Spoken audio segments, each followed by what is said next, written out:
But first to local product. By now, most people are aware that the talented team from Frontline, Rob Sitch, Jane Kennedy, Santo Chalaro and Tom Gleisner, have ventured into the feature film arena. Their debut effort is The Castle, as in Every Man's Home is. It's a fable about an Aussie battler, Daryl Kerrigan, played by Michael Caton, whose particular castle is situated right next to an airport.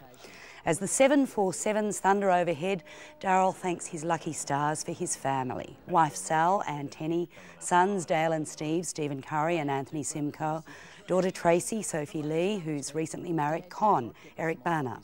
Even son Wayne Hope, who's in jail for armed robbery, is included in Daryl's unconditional affection. The plot concerns Daryl's fight to save his home from compulsory acquisition for extensions to the airport. The little guy takes on the big ones.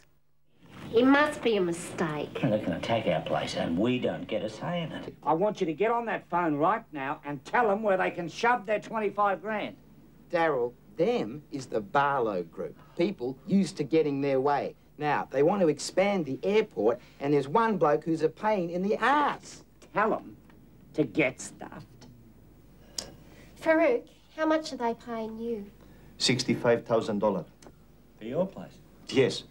They say the plane, they fly overhead, drop the value. I don't care. In Beirut, plane fly overhead, drop bomb. I like this plane.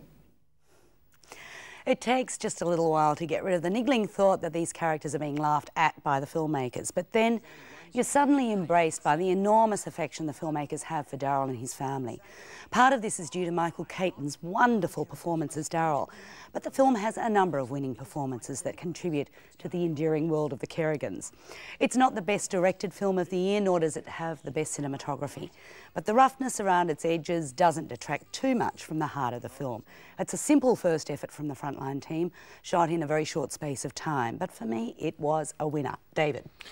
Well, I'm afraid it wasn't for me, Margaret. I really didn't get onto the wavelengths of this film at all. I thought it was patronising towards its characters. I didn't find it funny.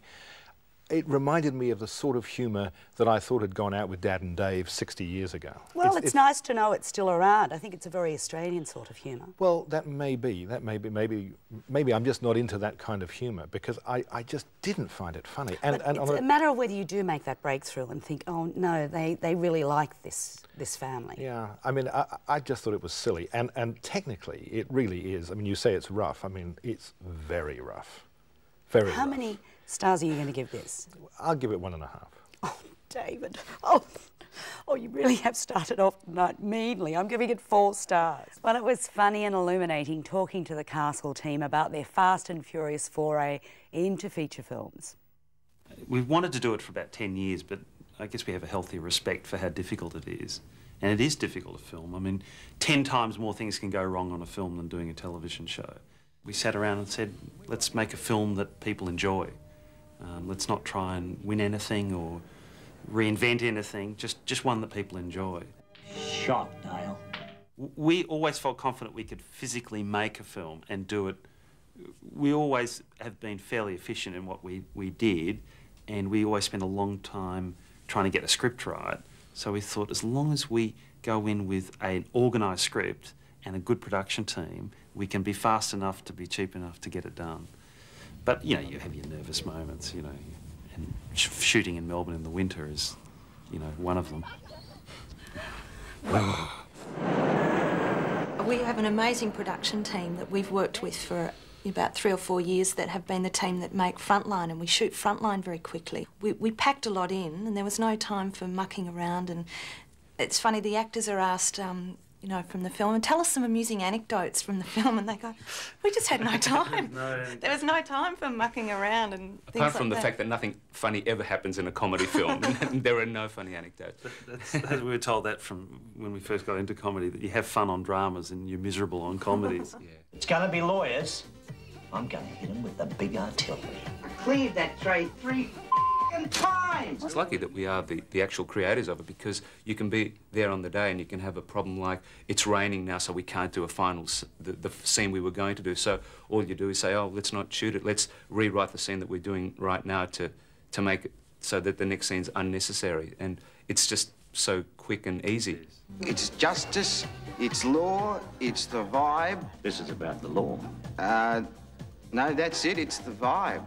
We've tended towards fewer takes in everything we do, and saying to the actors at the start, we're only going to do 1 or 2 takes. Let's know our lines a long way out. Let's get it up, do line run-throughs where total quiet, it's totally your set, and when you say yes, let's go for it, we go for it. And when that happens, I don't know, it's everything comes alive. Could you move the Chimera? I need to get the Tirana out so I can get to the Commodore. I'll have to get the keys to the Cortina, but I'm going to move that Chimera. It was funny, the actors actually felt like a family at the end of the shoot. And then when everyone said goodbye... They still hang around together in the same house. Now, as the bride's parents, I don't mind paying for the wedding, but could you please stop busting all them plates? That being a Greek custom and all.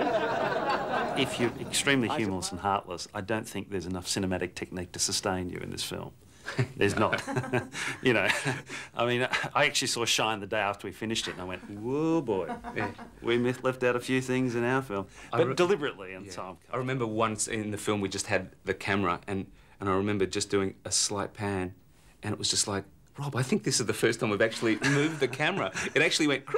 It was the just grinding it rusted together. This is a compulsory acquisition. Well, they're going to take our place and we don't get a say in it. But that's why you'll be duly compensated. I don't want to be compensated. You can't buy what I've got. And, Michael exudes this natural warmth as a person, and I think there's a lot of Michael Caton sneaking into old Daryl Kerrigan, actually. What do you call these things again?